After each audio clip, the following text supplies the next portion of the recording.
You see, so when God called Abraham, he did not know the God who has called him. And he still believes that the God who has called him is the moon god, Isis. You don't believe me? Go and look at the names of the children of Abraham. When he said, God has heard my prayers, what did he call the boy? Ishmael. Ishmael. Isis has heard me. When Sarah said, God has made me laugh, what did he call the boy? Isaac. And then finally, when this God showed up his face to Jacob, he called himself Israel. Israel. What is the meaning of Israel? Meaning the one who struggles with God. That's what the Bible has written. Israel means one who struggles with God. And tell me, who struggles with God apart from the devil Satan? It is revealed that there are two gods in our world, the creator God Jesus and the destroyer Satan, both competing for the heart of man. Know the truth and understand the origin of the Ten Commandments.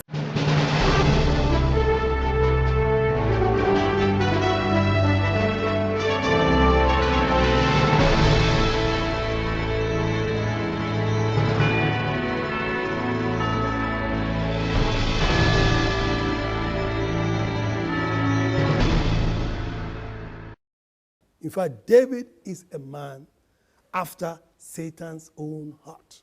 Samuel took a cutlass in his hands and he hacked down Agag. Elijah killed about more than 500 people.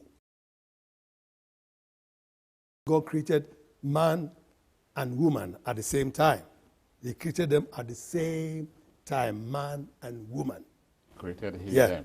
Created he them. Now, okay, I also understand from your book, now that you've mentioned man and woman, that's coming to mind very quickly, to throw more light on that. The place of woman in the scheme of things, which is dominated by man. Could you throw a bit more light on that for clarity purposes? As I said before, this book, the Bible, landed on the laps of the Jewish people. And you know the culture of the Jewish people. They simply don't like women. This is not something hidden. Recently, there was a program on the television, and there was a Jewish rabbi, very powerful top rabbi, was invited to that program on BBC. This man came, and he didn't shake hands with one of the women that was participating in the program. Asked why he did that, he says, they are not allowed to shake woman's hand. So you can see that in their culture, the woman is second class. The woman, even when you go into a Jewish house, you won't see a woman. You will see only men. Women are always out. When you go to the synagogues, women don't come there. The men are there, the women are always out. And you can see this hatred for women creeping even into the Bible. But funny enough, they have women at home as their wives, as mothers. They are there. They are there. Are you saying that this is a selfish act? This male chauvinism. These women are there as a possession. In the Bible, they are called daughters of men. In the Bible, you will never find any daughter of God. They are all called daughters of men. And the men are called sons of God. You see, if you don't understand the culture of the Jews, you will confuse yourself in reading the Bible. This culture creeps into the Bible to the point that even right now, in Genesis chapter 1, verse 6, Genesis chapter 6, there's a story there concerning the sons of God for looking onto the world to see the daughters of men, that they were fair and they took unto them wives. People call them what? They said, fallen angels, because people don't understand the origin of the word sons of God and daughters of men. You see, look into the Bible and see how even they trace genealogies. Genealogies. How can you trace a genealogy of a man through a father? Is it possible? Even in our world, people say it. Only the mother knows the father of the child. I'm not saying this to belittle the woman or anything or cast insinuation onto the woman. It is known, commonly, well known, that only the mother knows the father of the child. Now, if you want to trace a genealogy, why do you have to trace through the father? You see, they don't want the woman to come anywhere close to the word of God. To the extent that even they trace Jesus' genealogy through Joseph, which we all know is not the father of Jesus Christ. Because they want to force Jesus Christ onto the throne of David. Why don't you trace the genealogy of Jesus through Mary, which we all know is the mother of Jesus? You see, so if you are looking at how we have treated women in the Bible, or how their stories are so told in some funny ways in the Bible, look at the male chauvinistic tendencies of the Jewish culture, the Jewish people. It's not only them, they copied it from Moses. Moses gave it to them in the commandments. Know the truth and understand the origin of the Ten Commandments. You see, so that is why somewhere in the Bible they will tell you that God created man, the man. His own image. And then God said the man was alone. So God made the man to be alone. So God made the man to sleep, and he took his rib and he made a woman. Look at that. And that is also put in the Bible there. But you have to use your wisdom of God to find out that, wait a minute, God is a creator. And when he started to create, he had this concept of procreation. Therefore, for procreation's sake, God will make everything in twos. All the animals were made in twos. Even the trees. How could he have made a man alone? And when, as I said in the other day, if he made the man alone, what was the purpose for the man? Was it for procreation? No. But when you read the Bible, in Genesis chapter 1, verse 5, chapter 5, it says, God created the man and the woman. He took the dust of the ground, made the man and the woman. Male and female created he them. But because they have already blinded us with words that the woman was created out of the rib of the man, when we read that verse, we don't even think about it. So where does that come from then? Because these are all embedded in the Bible. Yes, that is why Jesus has prompted his verses. That's why this book is there. Because you are going to read the stories in the Bible and the fables in the Bible. You would have to understand God to read it. As I say to people every day, when you pick up the Bible, what are you looking for? Are you looking for life, or you are looking for death? If you are looking for life, then read the Bible through the eye of Jesus Christ, or read the Bible through the loving Spirit of God. If you don't read the Bible through the loving Spirit of God, the jealous spirit of the devil will teach you. And when he's teaching you with the eye of jealousy. And that is how you will miss the things in the Bible. And that's how our fathers have missed a lot of things in the Bible. Can you imagine that God, at the time of the flood of Noah, told Noah to bring the creatures into the ark? He says, for the unclean, bring them 2 by 2. But the clean, bring them 7 by 7. What is unclean before God? How can God create an unclean creature? These unclean creatures came out of the traditions of the fathers. And they pushed it into the Bible. And they put it in the mouth of God, for God to say that there are some creatures unclean. Thank God, Jesus came and he said, what God has cleansed, thou shalt not call unclean. You see, what God has created, everything God has created is clean. Okay, let's move on very quickly. I mean, you're talking about the prophets of old now, talking about the likes of Abraham, Isaac, Jacob. You've just made mention of Moses as well. And in your book, you did mention that these people were used of the devil.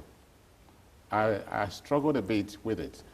Like I think many Christians all over the world would struggle to accept what has been said in your book. I'll make a quick reference to Moses. He said, Moses, called of God, used of the devil. And that's found in Exodus 3:7 to 18. We're going to spend time reading all of that now. Using Moses as a case study, referring to our fathers, that lived in the days of the Old Testament and all of that, what exactly, or how do you convince the people of the world? People were born into accepting this story. People have also studied the Bible, the words in the Bible, the message in the Bible, to see them as servants of God, used of God, to give us messages that we have been immersed into. And here you are coming to tell us that these are people called of God, they're used of the devil. And the messages they gave to us, they have passed to us from generation to generation, are messages of the evil God called Satan. God. What is God and who is God? If anybody should say Moses is a man of God, or Elijah is a man of God, or Samuel is a man of God, I don't argue with you. But I will ask you, which God are you talking about? Is it the good God or the evil God? Because as I said to you before, when you pick up the Bible to read, take a stand first. What are you looking for? Are you looking for life or you are looking for death? If you are looking for life, then you are going to be reading the Bible with the loving spirit of God Jesus. If you are looking for evil, death, then you are going to be reading the Bible with the jealous spirit of devil Satan. You see? So now, what does the devil do? And what does Jesus do? Now, Jesus Christ told us, he says, Satan comes to steal, to destroy, and to kill. So we know what the devil comes to do. And Jesus said, I have come to give life and life more abundantly. So we know that God comes to give life. Therefore, my yardstick is any creature, any person, anybody in the Bible who did, said, performed any act in the Bible that caused the slightest connotation of pain to any creature in the Bible worked for Satan. Anybody who did anything that gave life to any creature in the Bible worked for Jesus. Now look at these fathers that you have mentioned. Look at Moses. When God called him, look at Moses, God called him. And when God called him, let me give you a typical example. The first time God called Moses, Moses was on the field feeding his sheep. And then he saw a smoke. And he followed the smoke and he saw a fire burning. Now the beautiful thing that Moses saw the fire burning, so he went closer and he saw something very amazing. He saw the fire burning, but the bushes were not consumed. The leaves were not consumed. How could that be? Even the ants were still walking around in the fire. So you see, the fire of God does not burn. It does not consume. It does not kill. It does not destroy. If you want to see God in the fire, he will appear to you in the fire. The only difference is that fire that God will appear in will never burn even an ant. Even a dead leaf. When the fire of God touches the dead leaf, it will come to life. You see, this is what Moses saw in the beginning. Right? So now he's telling us that the fire of God does not consume. Then one day you come to a time when somebody like Elijah is going to command fire from heaven to consume a sacrifice. This fire is going to come from heaven to consume the sacrifice. And it did come, and it did consume, and licked even the water. So I'm asking you, where do you think that fire came from? God doesn't change. If he had appeared to us in the beginning with a fire that does not consume, how can he come the second time with a fire that consumes? Could that not be based on circumstance? God does not change. Circumstances will never change God. That is what makes God God. Nothing can change him. You see, he doesn't need to change, for you to prove a point, he is God. If you believe him, good. If you don't believe him, he abides faithful. Very quickly. Look at Moses. Moses, God called him, gave him a commission to go and perform. Okay, he went there. So many things happened there, which we are not going to go into it this time. It's all detailed in this book. When he went there, he brought these people out. As he was coming, something's happened along the road, and he got offended. Somebody in the congregation wanted to challenge him. And what did he do? Moses said, if the earth doesn't open up and swallow you and your household, then God has not spoken by me. Now, supposing God, Jesus, is with Moses, and somebody has offended Moses, what will Jesus tell him? Forgive. But when Satan is beside you, Satan says, prove a point. Show him that you are God. Show him that you are powerful. That's how you measure the word of God against all the prophets in the Bible. How did they perform when they came in confrontation with these kind of situations? Were they taken over by the devil, or they stayed in Christ Jesus? But this similar situation happened when the like of Moses interceded for the children of Israel, when they murmured against him, assumed or punished. Now, when Moses interceded for the children of Israel because they were murmuring against God, meanwhile you couldn't murmur against God, so they were murmuring against the devil. Okay, let's take that they were murmuring against God, so Moses interceded for them. Why? Do you know why he did that? Because if God should punish the children of Israel, God wouldn't do nothing. God is a forgiving God. He will forgive them and let them go free. But Moses didn't want that. So after speaking to God and said, God, no, you can't punish these people. Please forgive them. They have sinned against you. And God said, okay. Supposing it was God. Moses went down to the children of Israel, and what did he do? Those of you who have committed this trespass, today I'm going to prove to you that I am a man of God. Those who love God, come this way. And all the Levites came to him, his brothers. Moses was a Levite, so his brothers came to him. And he said, draw your sword, go into the people, kill everyone that was bowing the knee to the calf. That day, he killed about 3,000 people, children of Israel. He interceded for them before God, and he took the vengeance on himself. Because he knows that when he leaves them in the hands of God, God won't do nothing. Because God is a loving God. He will not lift his finger to hurt a fly, let alone a creature he has created in his image. You see, so when he said Moses interceded for the children of Israel, go further and you find out that he took the wrath onto himself, because he wanted to prove that he was a man of God. Okay, now I'm very interested in the element that has to do with the prophets of old, and you have referred to them as having served the devil, Satan. Yes. Could you also enlighten us a bit more as to, giving us specific references, what made you to, speak along those lines? Which of the prophets of old, which of them preached good news? Which of them? All of them preached bad news. All of them put Moses the first one. He was not a prophet, he was the man of God. Put him aside. After Moses, then the prophets started arising from Samuel time. Right? Now, Samuel took a cutlass in his hands and he hacked down Agag, the king of the Amalekites. He killed him. Who else? Elijah. Elijah killed about how many people? More than 500.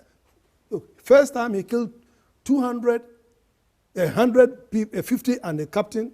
He killed another 50 and a captain. And then he killed the 400 servants of Baal. So you see, Elijah killed about more than 500 people with his own hands. So how can he be a man of God? How can he be a man of God, Jesus? I say he's a man of God devil. Who else? David. David is one of a character in the Bible we have been shortchanged. In fact, David is a man after Satan's own heart. If you study the life of David, you find that he is the person who started mafia in the Bible. That's where he started from. When he got frustrated, he gathered from the society people who were radicals, who were thieves, who were robbers, the abandoned and the vagabond in society. He gathered them together and they went to live in a cave. And where they went to live, then they decided that, okay, we are going to be here. How are you going to feed ourselves? Okay, what we are going to do is we are going to be taking rent from all the farmers in this area. For what reason? Because we are protecting them. You know what the mafia do this time? Street by street. You know the story of the mafia life. That's what David was doing. At the end of the month, he goes around, sends his men around to go and collect rent from the farmers. And this happened to a time he came to one farmer called Nabal. He was there when David sent his people to go and collect his rent. He said, why? He said, because we are protecting you. He said, who told you are protecting me? I started this, my farm with your father Jesse. In fact, I was with your grandfather Boaz. Nobody has protected me, and we have been farming here. Since when did you give us protection? I'm not going to pay any money to you. You can't collect dues from me. I don't owe you anything. I haven't bought anything from you. And David got angry. In the Bible, they've written that some worms, something from killed the man. But let me tell you, David sent his men and they killed Nabal. And what happened after they killed Nabal? David took Abigail, the wife of Nabal, as wife. That's how these people are. Who else again do you want to listen to? All of the people of God, all the people, the prophets in the Old Testament, every one of them shed blood. And the moment you have no respect for life, you don't belong to God Jesus.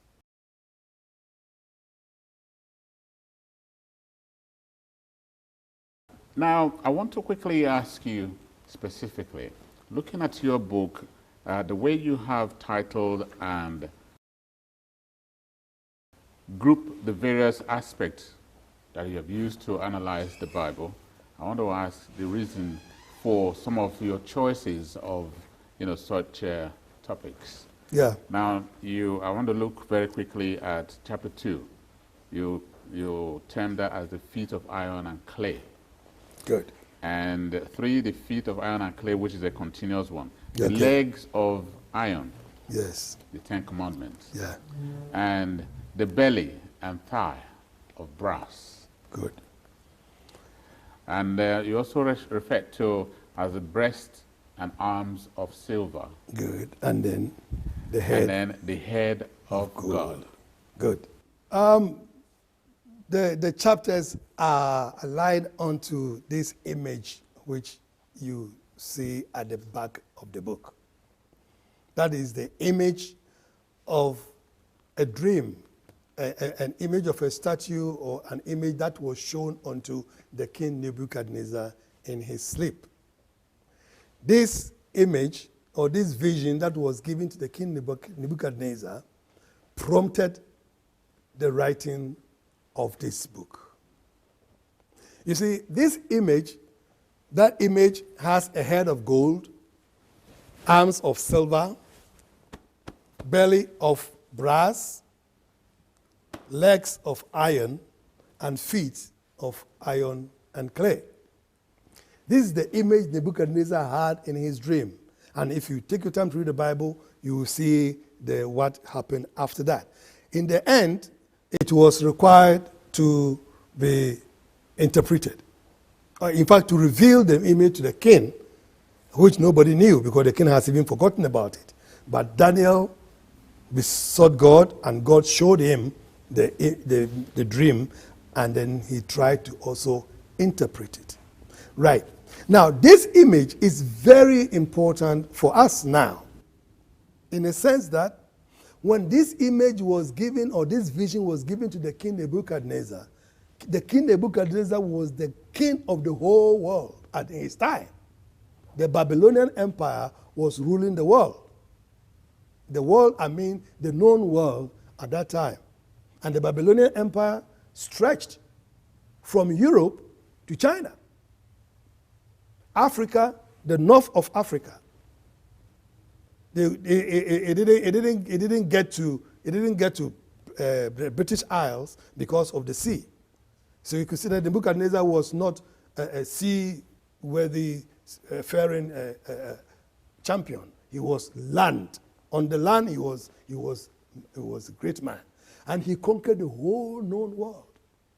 So he was a very important man, and God showed him this vision because of the heart of the king Nebuchadnezzar. He had a special heart for God, but he's been sidelined because he doesn't fit into the custodian's frame. And I have brought it out also in the Bible, in the book. In the book. Right. Now, this vision that the king saw represents something. Which is? Which he wanted to know. So they called, when Daniel said he has the interpretation, he was asked to interpret the dream of Nebuchadnezzar. And Daniel gave such an interpretation to the dream. Sometimes when you look at it now, you want to go and ask Daniel, how did you arrive at such an interpretation?